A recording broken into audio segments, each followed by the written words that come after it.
নমস্কার বন্ধুরা, তোমরা কেমন আছো? আশা করি ভালো আছো। সুমিস ডেইলি ব্লগ চ্যানেলে তোমাদের সকল বন্ধুকে স্বাগত জানাই।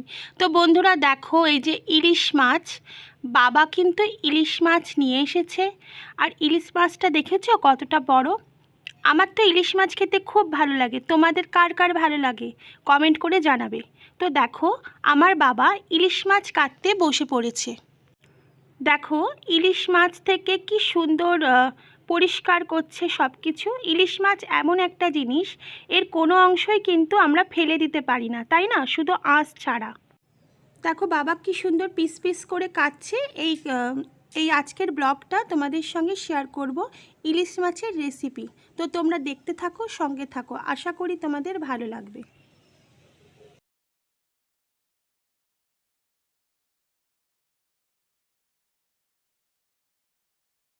দেখো মাছগুলো কাটার পর আমার মা কিন্তু খুব সুন্দরভাবে মাছগুলোকে ধুয়ে নিয়েছে। এইবারে তৈরি করবে ভাপা ইলিশ। দেখতে থাকো, সঙ্গে থাকো। দেখো দোকানে যে সর্ষের পাতা পাওয়া যায়, গুঁড়ো সর্ষে, তো ওই সর্ষে নিয়ে আসা হয়েছে 2 পাতা। আর এখানে জলের মধ্যে নুন দেওয়া হয়েছে, তার মধ্যে সর্ষের পাতাগুলো থেকে সর্ষে বের করে সেই জলের মধ্যে অ্যাড করা হচ্ছে। আমরা কিন্তু 2টো পাতাই এখানে ব্যবহার করব। সর্ষেটাকে খুব ভালো করে মিক্সড করে নিতে হবে। এই দেখো ঠিক এইবারে আমার মা লঙ্কাগুলোকে স্ক্যাপারে একটু কুচি কুচি করে নিচ্ছে। আমি বললাম মা বেটেই তো নিতে পারতে। মা বললো এইটুকুনি লঙ্কা থাক, এভাবেই দিয়ে দিই। এইভাবে দিলেও কিন্তু ভালো ঘ্রাণ আসে। তারপরে দিয়ে দেওয়া হলো এই লঙ্কার মধ্যেই মাছগুলো দিয়ে দেওয়া হলো। তারপরে দিয়ে দিচ্ছি পরিমাণ মতন হলুদ, তারপরে পরিমাণ মতো নুন। নুনটা যতটা আপনারা খান ঠিক ততটাই দেবেন। পরিমাণ মতো নুন দেবার পর এখানে অ্যাড করা হচ্ছে সর্ষের তেল। দেখো হাতের একটা মাপে করে আমরা কিন্তু সর্ষের তেলটা দিয়ে দিচ্ছি। কাচ্চি ঘ্রাণী সর্ষের তেল। সর্ষের তেল দিলে ভালো একটা ঘ্রাণ ছাড়ে।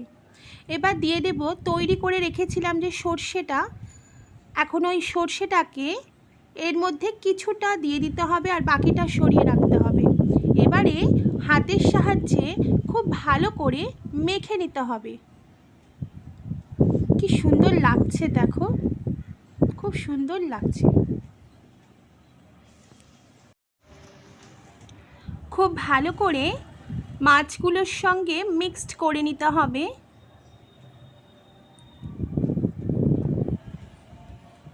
তারপরে এই মাছের মধ্যে দিয়ে দিতে হবে কিছু পরিমাণ লঙ্কার গুঁড়ো। লঙ্কার গুঁড়ো দিলে এর কালারটা একটু চেঞ্জ হবে, তাহলে দেখতে ভালো লাগবে। আর তার সাথে দিয়ে দেব কিছু কাঁচা লঙ্কা চিড়ে।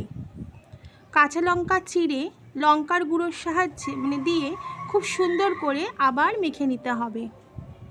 দেখো কি সুন্দর একটু কালার এসেছে, আর দেখতেও কিন্তু ভীষণ ভালো লাগছে। আর তার সাথে আরও কিছুটা পরিমাণ তেল আমি অ্যাড করেছি, আমার মা। যদিও আজকের ইলিশ মাছটা তৈরি করে দেখাচ্ছে আমার মা, মায়ের হাতের ইলিশ মাছ। তো কড়াইতে দেখো একটু তেল গরম করতে দেওয়া হলো। তেলটা যখন গরম হয়ে যাবে তখন মাছগুলোকে ধীরে ধীরে ছেড়ে দেওয়া হবে। অনেকে কলা পাতায় করে, আবার অনেকে কড়াইতেও করে। তো আজকে কড়াইয়ের রেসিপিটা তোমাদের সাথে শেয়ার করলাম। আবার একদিন তোমাদের কাছে কলা পাতার রেসিপি নিয়ে আসব। কলা পাতা দিয়ে ভাপা ইলিশ, ওটাও কিন্তু বেশ সুন্দর খেতে হয়।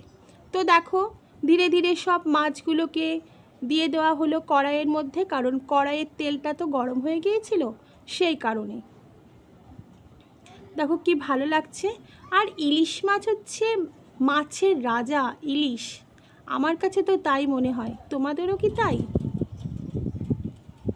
এবার দেখো বাকি যে মশলাটা ছিল সেটা মাছের ওপরে কাচিয়ে কাচিয়ে দিয়ে দিতে হবে, ঠিক এইভাবে। আর আলাদা করে যে সর্ষেটা রাখা হয়েছিল সেই সর্ষেটা এবার অ্যাড করে দেওয়া হবে। এই দেখো সব সর্ষেগুলো কিন্তু দেওয়া হলো। এবার গামলা আর বাটিতে একটু জল মিক্সড করে সেগুলো কিন্তু অ্যাড করে দেওয়া হবে। এক পাশ ভাজা মানে সেদ্ধ হয়ে যাবার পর আরও এক পাশ কিন্তু আমরা উল্টে দিচ্ছি। এইভাবে প্রত্যেকটা মাছ উল্টে দিতে হবে।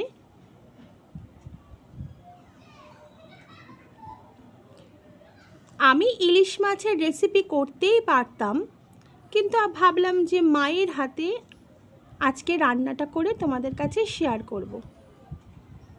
তো দেখো জলগুলো দিয়ে দিচ্ছি, মশলাগুলো ধুয়ে ধুয়ে জলগুলো দিতেই দেখো একটু ফুট এসছে। বেশি নাড়ানাড়ি করা যাবে না, তাহলে মাছগুলো কিন্তু ভেঙে যাবে, কারণ ইলিশ মাছ কিন্তু খুবই নরম হয় সেই কারণে।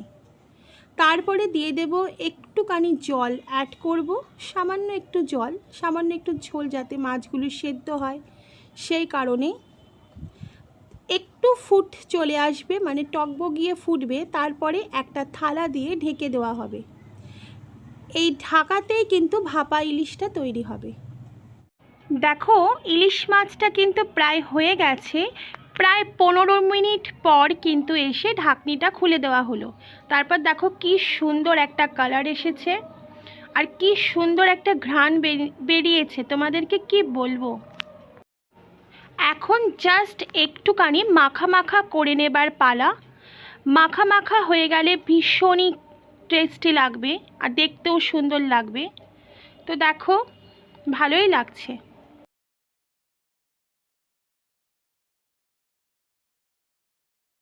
দেখো মাছটা কিন্তু খুব সুন্দর টকবক করে ফুটছে, আর ঝোলটাও দেখো কিছুটা শুকিয়ে এসেছে। মানে এখন আমার ইলিশ মাছটা রেডি হয়ে গেছে, এখন নামাবার পালা।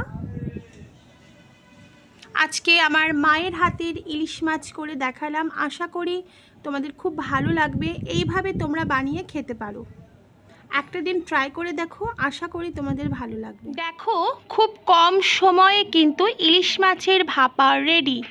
এইভাবে তৈরি করে বাড়িতে বানিয়ে তোমরা খেতেই পারো। তো বন্ধুরা, আমার ভিডিওটা যদি ভালো লাগে অবশ্যই লাইক, কমেন্ট, শেয়ার, চ্যানেলটিকে সাবস্ক্রাইব, পাশে থাকা বেল বাটনটা অন করে দিও, যাতে নিত্য নতুন ভিডিও তৈরি করলে তোমাদের ফোনে পৌঁছে যায়। আর ভিডিও করতে গিয়ে যদি আমার কোনো ভুল ত্রুটি হয়ে যায় তো আমাকে ক্ষমা করে দিও। তোমরা সুস্থ থেকো, ভালো থেকো, আবার নতুন কোনো দিনে